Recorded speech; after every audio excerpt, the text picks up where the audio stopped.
Bonjour à tous les passionnés de finance. On veut tous vivre riche, mais il y a une grande différence entre être riche et simplement faire semblant. Il ne s'agit pas de se leurrer. Un tel comportement peut sérieusement nuire à votre santé financière globale. Aujourd'hui, j'ai donc sélectionné quelques vidéos sur ce sujet que tout le monde devrait regarder.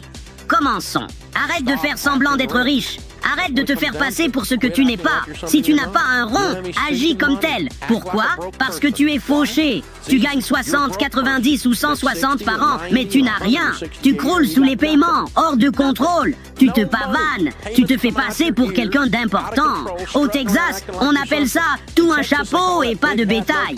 Arrête ça. C'est le moment de passer à l'action et de dire « ça suffit ». Je suis fatigué d'être toujours fauché. Je travaille trop dur pour être dans le rouge. Exactement. Comme on dit chez les hamsters, toute une fourrure soyeuse mais des joues minces. Au lieu de gaspiller votre dernier sou dans un objet inutile, mieux vaut économiser ou investir pour un meilleur avenir. J'espère que cela ne vous arrivera jamais, les amis, mais restez vigilants.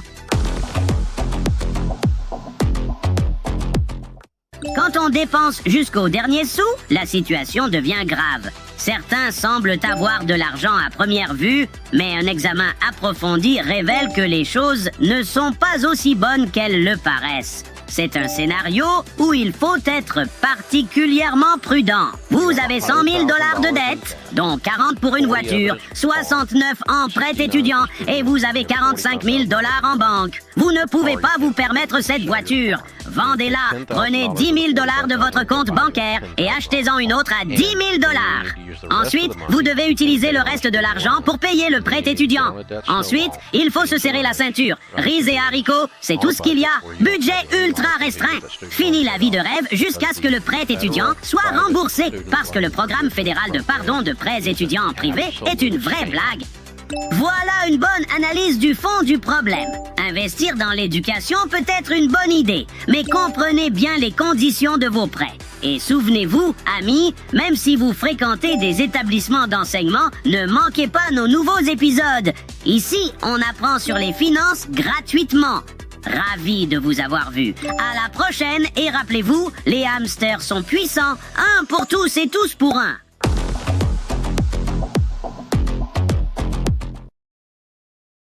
Salut mes chers PDG. Le monde de la finance regorge de pistes sur comment et où investir, n'est-ce pas? Mais attention, je vais vous montrer pourquoi ces choix pourraient être une illusion et partager une vidéo sur ce qu'il faut faire si vous avez effectivement réussi à créer votre grande entreprise. Oui, nous avons des sujets très intéressants au programme, alors assez bavardé et commençons.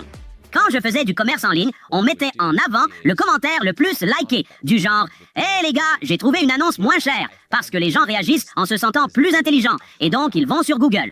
Ils tapent le nom, puis ils voient Google Shopping, avec les annonces 1, 2, 3, 4, 5. Je possédais les 5 boutiques, avec 5 noms de domaines différents, 5 marques différentes et 5 prix différents. Et ils choisissaient la 5e, qui était la moins chère, et que je possédais. Ah ah, je vous tiens! L'illusion du choix! L'illusion du choix! Vous contrôlez tout, à gauche comme à droite. Et le récit aussi. C'est quoi tout ce complot? Maintenant, je vais commencer à suspecter tout le monde. J'ai l'impression que toutes les noix et graines que j'achète viennent du même champ. Mais bon, si le produit répond à vos besoins, est-ce vraiment important de savoir d'où il vient? Partagez vos pensées en commentaire. Passons à autre chose. Avez-vous déjà pensé, comme moi, que si vous créez votre propre entreprise et gagnez quelques millions, tout roulerait comme sur des roulettes? Écoutons quelqu'un qui l'a fait et qui partage ses réflexions. Quand on n'a pas d'argent, on évite les grosses erreurs. Quand j'ai levé 5 millions de dollars, je me suis dit, je suis riche. Alors, j'ai voulu embaucher des gens de la liste Fortune 500. Mais là, j'ai fait face à la dure réalité.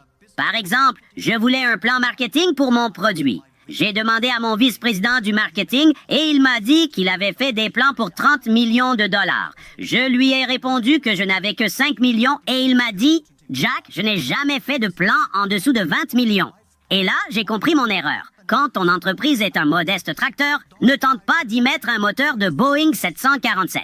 Peut-on vraiment être un marketeur engagé et générer plus de 20 millions par projet? De quelle échelle parle-t-on? Peu importe, ces idées vous seront utiles. Vous allez cartonner et vous repenserez à cet épisode en embauchant votre gourou du marketing. Suivez nos conseils pour voir grand. À bientôt et souvenez-vous, les hamsters sont puissants. Un pour tous et tous pour un.